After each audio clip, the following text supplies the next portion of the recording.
del planeta Tierra. Porque esta Tierra no puede continuar como está. Tanta desgracia, tanta tragedia, tanto dolor, lágrimas, violencia, injusticia. Esta semana, aquí en el Brasil, donde grabo las lecciones, encontraron a un niño de 7 años en un túnel donde los padres lo tenían ahí esclavizado, dándole y casi no dándole comida. El pobre comía cáscara de frutas. ¡Qué tragedia! Entonces mucha gente se pregunta así, pero ¿cómo el ser humano puede llegar a tal punto? Es que el ser humano alejado de Dios puede llegar a cualquier punto, tal vez. Mientras nos alejamos de Dios, no somos capaces de hacer una atrocidad de eso, porque aunque estamos alejados de Dios, todavía estamos relativamente cerca. Pero a medida que nos vamos yendo, llega un momento en que los sentimientos acaban. Ya no hay valores, no hay nada. Y el ser humano es capaz de cometer las peores atrocidades. Pero este mundo no puede continuar como está. Tiene que haber un punto final, y ese punto final es la venida de Cristo a esta tierra. Ahora, antes de estudiar esta lección, tenemos que tener en cuenta que las profecías fueron presentadas para Israel, literal. Muchas de esas profecías y promesas se cumplieron con Israel literal. Muchas no se cumplieron. Pero Israel, como nación, como pueblo escogido de Dios, fracasó. No los individuos, la nación como nación fracasó. Pero eso no quiere decir que los judíos, los israelitas no puedan ser salvos. Solo que ahora hay un Israel espiritual. La salvación ya no es para la nación de Israel. La salvación ahora es para el pueblo de Dios. Para aquellos que cuando llegó el Mesías, lo aceptaron. Porque cuando Él vino, a los suyos vino, a su pueblo, al pueblo de Israel, y los suyos no lo recibieron. Pero a todos aquellos que lo recibieron, les dio el privilegio de ser llamados hijos de Dios. Entonces, vamos a tener cuidado, porque muchas profecías que fueron dadas para Israel no se cumplieron, pero tienen su cumplimiento hoy en el Israel espiritual. Con esto en mente, leamos lo que dice Isaías 65, 17. Dice: porque he aquí que yo crearé nuevos cielos y nueva tierra, y de lo primero no habrá memoria, ni más vendrá al pensamiento humano. Naturalmente, esta profecía, esta promesa de un cielo nuevo, de una tierra nueva, fue presentada para el pueblo de Israel, literal. Si aceptasen al Mesías que el Padre les estaba enviando. Pero cuando el Mesías llegó, ellos no lo aceptaron. Entonces ahora esta promesa es para el Israel espiritual.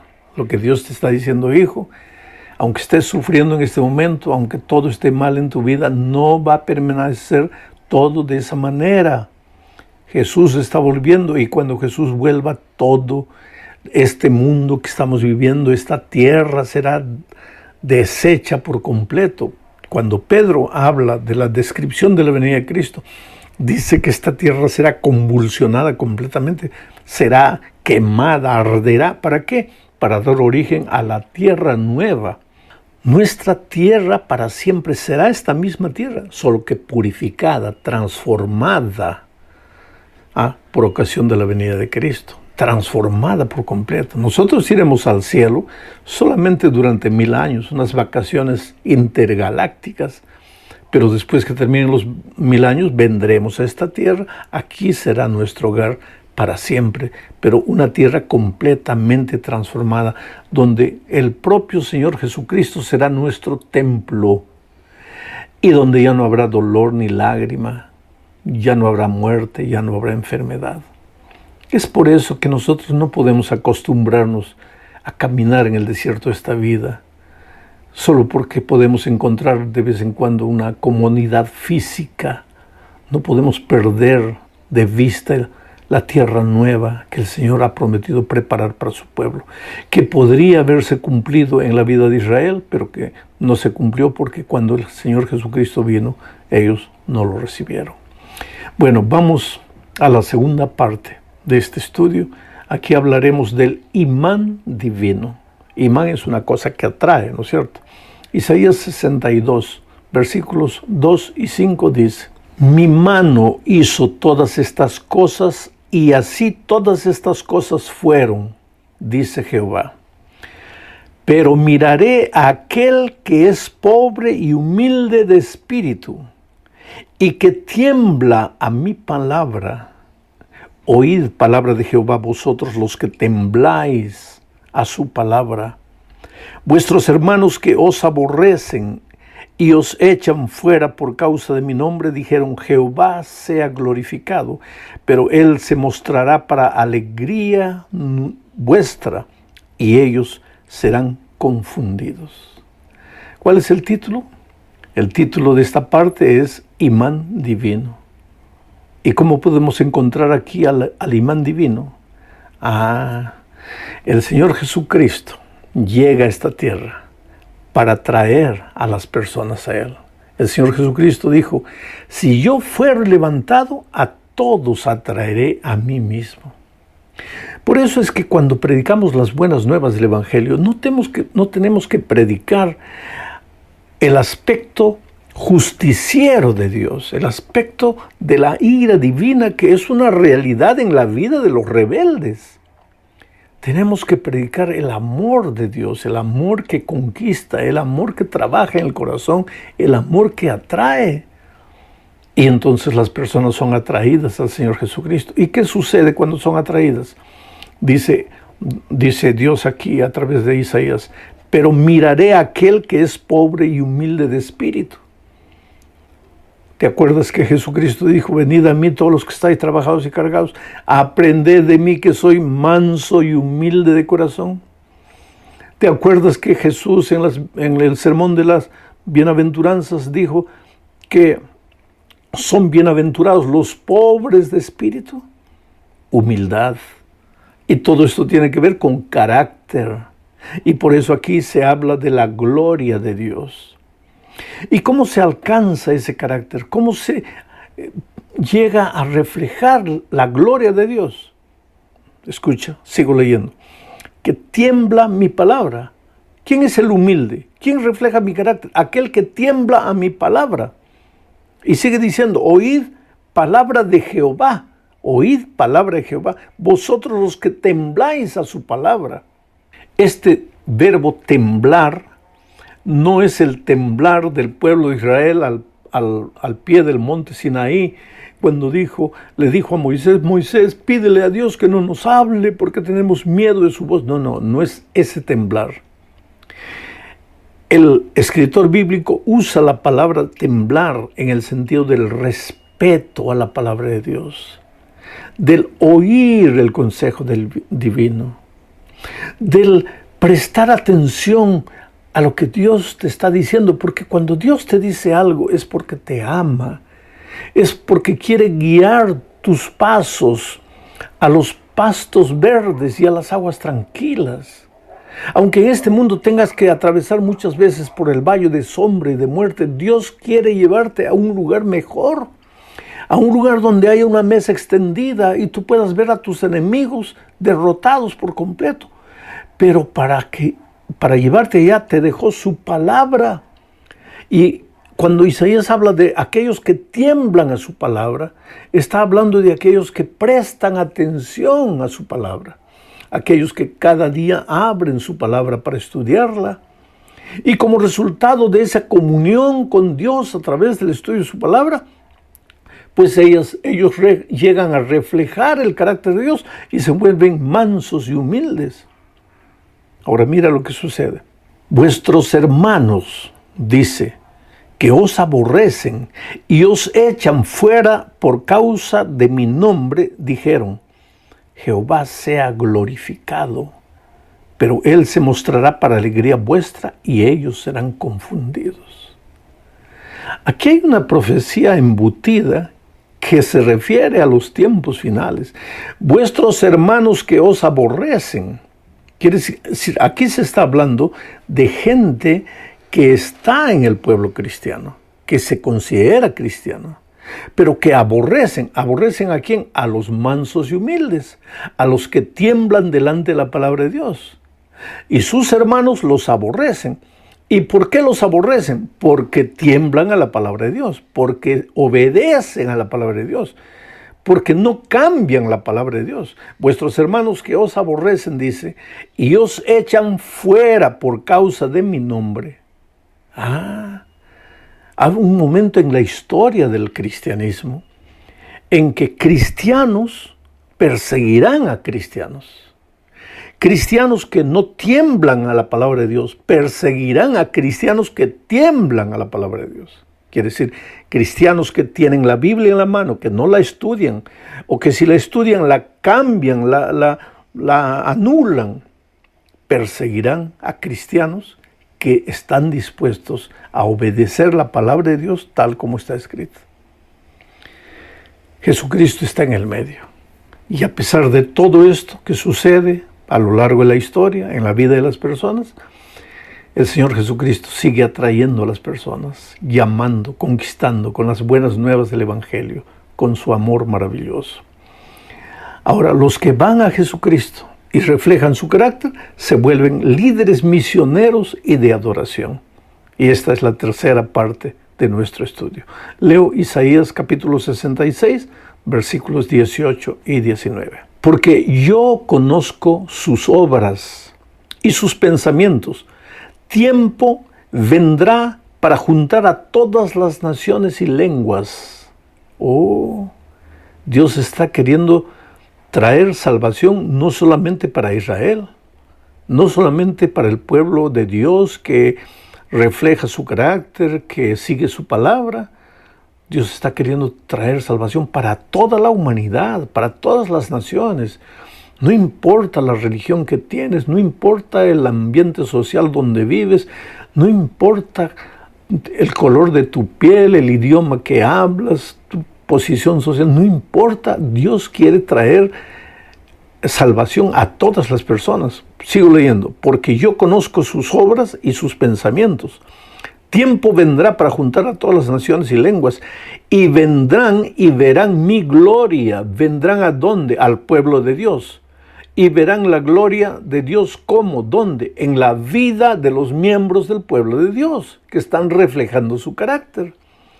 Y pondré entre ellos señal, y enviaré de los escapados de ellos a las naciones, a Tarsis, a Fut, a Lud, que disparan arco, a Tubal y a Javán, naciones extranjeras, a las costas lejanas que no oyeron de mí, ni vieron mi gloria, publicarán mi gloria entre las naciones. O sea, ¿cuál es el mensaje que el pueblo de Dios tiene que predicar hoy día? ¿Cuál es el mensaje del tercer ángel? ¿Cuál es el mensaje del último pregón? No es un mensaje teórico. No es que tú pruebes con la Biblia, con un versículo, con otro versículo, que las personas están equivocadas y que tu iglesia es la verdadera. No, ese no es el último mensaje. ¿Tú crees en la sierva de Dios? Entonces te voy a leer una cita de ella. Palabras de vida del gran maestro, página 342, dice: el último mensaje de clemencia que ha de darse al mundo, el último mensaje de clemencia que ha de darse al mundo es una revelación de su carácter de amor. El último mensaje de clemencia al mundo es una revelación de su carácter de amor. Los hijos de Dios han de manifestar su gloria en su vida y carácter. Han de revelar lo que la gracia de Dios ha hecho por ellos. Ahora, queridos, si tu cabeza se llenó de teoría, de doctrina, de profecía, en fin, eres un experto maestro en las cosas teóricas, pero nunca se reveló el carácter de Dios en tu vida, entonces el Evangelio no ha hecho nada por ti. Porque cuando el Evangelio llega a tu vida, no llega solo para informarte las cosas bíblicas, llega para transformarte. Yo estudio bastante, ¿sabes? Yo leo mucho, yo paso mucho tiempo analizando textos bíblicos, escribiendo. Y yo agradezco a Dios por todo lo que puedo aprender. Pero mi oración todos los días es: Señor, permíteme reflejar tu carácter. Permíteme ser un hombre manso, humilde. Porque yo tengo que reconocer que así como tú, yo vivo en un mundo contradictorio, en un mundo donde a veces las cosas no me convencen, las cosas no están bien, yo no estoy de acuerdo con lo que sucede en el mundo. Pero en esos momentos necesito pedirle a Dios que su carácter sea reflejado en mi vida, de tal manera que cuando las personas me vean, no cuando las personas me oigan, porque oírme es fácil, porque hablo de la boca, la teoría, sino cuando las personas me vean mi carácter, vean cómo vivo, cómo trato a los otros. Entonces, que esas personas sean atraídas a Dios. Es lo que más necesito, que Dios me haga reflejar su carácter, es lo que más necesitamos nosotros. El último mensaje de clemencia al mundo no es teórico, es práctico, es el carácter de Dios en nuestra vida. Vamos a la cuarta parte de este estudio, vamos a hablar aquí de una comunidad de fe y leeremos Éxodo 19, 1, 3 y 6, o sea, el ideal que Dios tenía para Israel. Esto no lo dice Isaías, esto lo escribe Moisés al escribir el libro de Éxodo. Mira cuál era el ideal de Dios para Israel, para su pueblo. En el mes tercero de la salida de los hijos de Israel de la tierra de Egipto, en el mismo día llegaron al desierto de Sinaí. Y Moisés subió a Dios. Y Jehová lo llamó desde el monte diciendo, así dirás a la casa de Jacob y anunciarás a los hijos de Israel. Esto es palabra de Dios. Y vosotros me seréis un reino de sacerdotes y gente santa. Estas son las palabras que dirás a los hijos de Israel. Esto era para Israel literal. Pero para nosotros hoy día, para el pueblo de Dios hoy, para el pueblo que aceptó al Señor Jesucristo como su Salvador. ¿Qué es lo que dice? Primera de Pedro, capítulo 2, versículos 9 y 10. Dice, mas vosotros sois linaje escogido, real sacerdocio, nación santa, pueblo adquirido por Dios, para que anunciéis las virtudes de aquel que os llamó de las tinieblas a su luz admirable. Vosotros, que en otro tiempo no erais pueblo, en otro tiempo, porque en otro tiempo Israel era el pueblo, pero que ahora sois pueblo de Dios, que en otro tiempo no habíais alcanzado misericordia, pero ahora habéis alcanzado misericordia. En este texto encontramos claramente que en el Antiguo Testamento Dios tuvo un pueblo, y la salvación no era solo para ese pueblo, sino que el plan de Dios era que ese pueblo reflejara el carácter de Dios y que todas las naciones del mundo fueran atraídas al pueblo de Israel, porque Dios estaba con ese pueblo que estaba preparando para el reino de los cielos. Sin embargo, ese pueblo fracasó porque cuando el Mesías vino no lo recibieron. Ahora el plan continúa vivo para otro Israel, ya no literal, sino un Israel espiritual, que es el pueblo de Dios. Y el plan de Dios es traer a todas las naciones a ese pueblo que refleje su carácter. Ese pueblo debe ser una nación santa, un pueblo de sacerdotes, de hombres que busquen a Dios todos los días, cada mañana. Ese es el pueblo de Dios en esta tierra. Llegamos al fin de este estudio hablando de que así permanecerá vuestra descendencia y vuestro nombre. Una promesa de Dios. Así como cuando reflejéis el carácter de Dios. Cuando no seáis solo un pueblo teórico, sino cuando viváis la maravilla del Evangelio. Leo Isaías 66, 22 al 24 y lo voy a leer comentando. Dice así, porque como los cielos nuevos y la tierra nueva que yo hago permanecerán delante de mí, dice Jehová, así permanecerá vuestra descendencia y vuestro nombre. Así permanecerá. Dios va a hacer nuevos cielos y nueva tierra, mas Dios va a hacer un nuevo ser humano a través de la conversión. Y así como permanecen para siempre los cielos nuevos y la tierra nueva, los descendientes nuestros, nosotros, nuestros hijos, también permaneceremos para la eternidad con Dios, brillaremos como estrellas a perpetua eternidad. Y de mes en mes, y de día de reposo en día de reposo, de sábado en sábado, vendrán todos a adorar delante de mí, dijo Jehová. Quiere decir que la adoración a Dios en el cielo continuará, y el sábado continuará. Y dice, y saldrán y verán los cadáveres de los hombres que se rebelaron contra mí, porque su gusano nunca morirá, ni su fuego se apagará, y serán abominables a todos, todo hombre. Ahora viene una aparente incoherencia.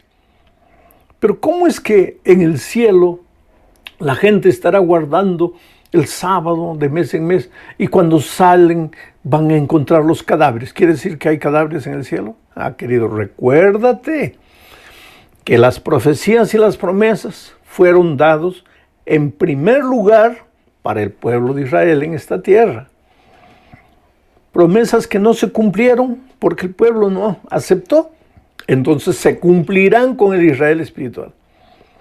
Y en este texto se habla del Israel espiritual, pero como también en primera mano fue dirigido al pueblo de Israel, se habla de los cadáveres, porque en el cielo no habrá cadáveres, pero sí habrá adoración.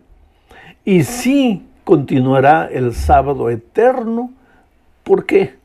Porque Dios es eterno y en ese día Él quiere encontrarse con sus hijos. Entonces, querido, yo estoy esperando en mi corazón que Dios me dé la alegría de un día conocerte, de un día abrazarte en el reino de los cielos, cuando finalmente haya acabado el dolor de este mundo, cuando finalmente la angustia y la tristeza del pecado haya terminado. En resumen de todo el libro de Isaías, yo te diría, el pueblo se alejó de Dios. Lejos de Dios tentó ser feliz, nunca pudo. Dios lo llamó, lo llamó, lo llamó. Lo llamó con lágrimas. El pueblo no quiso. Pero siempre hubo un pequeño remanente obediente. Un pequeño remanente que oía la voz de Dios. Y ese remanente, aunque obedecía a la voz de Dios, también sufría porque vivíamos en un mundo de dolor.